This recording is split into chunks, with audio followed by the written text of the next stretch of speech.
Joining us tonight is Tom Fitton, the president of Judicial Watch. He has a new book entitled The Republic Under Assault, The Left's Ongoing Attack on American Freedom. It's available for pre-order. We recommend it to you highly. It is good to have you with us, Tom.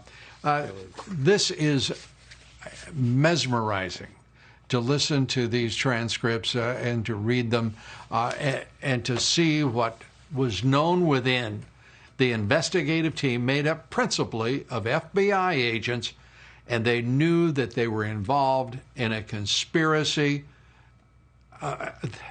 to overthrow the President of the United States.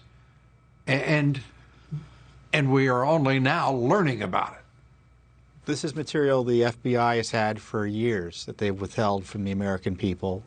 Sidney Powell got it out because of her litigation for General Flynn, and she deserves a medal for it. Of course, we've been suing for the records. They've been stonewalling the release of this information. But the president has been so right to call this conspiracy against him treasonous. To have FBI officials, DOJ officials knowingly work with a suspected Russian spy, and even the Russian spy was telling them, you can't believe everything you're seeing in that dossier, is treasonous. And they were using it to target Trump. Yet Barnett, he's talking about, I wanted it out of the Flynn investigation. I saw an IG report. I saw an IG investigation coming down the trail here because he saw there was no there. He saw there was no there on Trump and collusion. And yet they continued and continued to pursue President Trump. And this is obviously confirms what we saw from the outside, right, Lou? I mean, we saw all the indications this was their approach.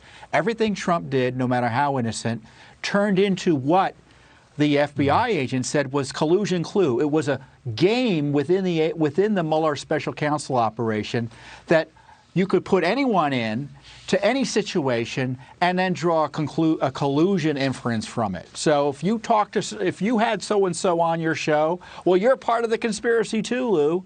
But that was their approach on these issues, and it was an abuse of power never seen before in American history, and it went on under Rosenstein's watch.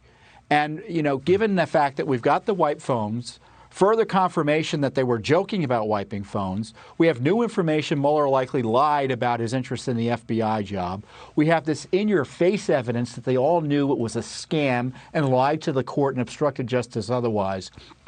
This is a seditious conspiracy.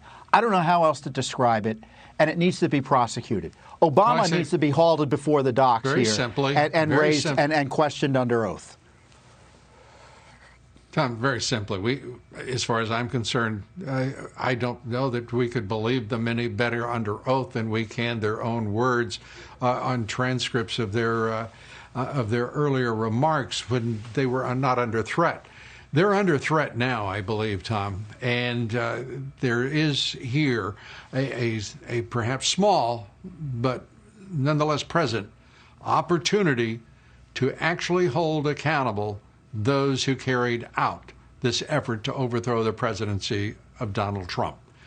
It is really, to me, astounding that this is here. As you say, Sidney Powell doing a magnificent job to defend her client, and in so doing, defend this nation, this republic, against its own FBI. And then we have that braying Christopher Wray talking nonsense, and yet still remains the head of the FBI. He's decided that I don't know what he's decided. The fact is the man should be removed from that office immediately. Don't you agree?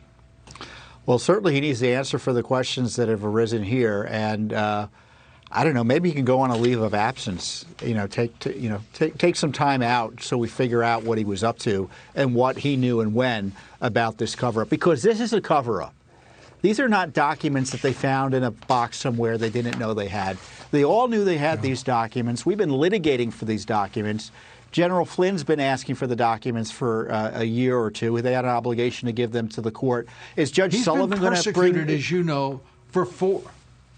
No, we don't know what, because the judiciary is every bit as corrupt as the Department of Justice and the FBI. And everyone, it seems, in those agencies and departments and branch of government really don't give a damn about their integrity or that of their colleagues. People are not coming forth to explain why an appellate court moved against law, tradition, precedent to further become an active force in the persecution of General Michael Flynn. It is unbearable to think that this is what this country has descended to, but make no mistake, anyone watching you and me, very clearly, your suspicions of the worst of this government have been absolutely corroborated. Your thoughts, Tom, as we wrap up? I don't see how Durham can avoid prosecutions given this new information. I don't know how long they've had it for, but Barnett was just questioned last week. Is this the first time he's been questioned? If so, that would be problematic. I think there's an increased likelihood, or maybe I have an increased hope that Durham is forced to do more significant prosecutions than we otherwise were led to believe.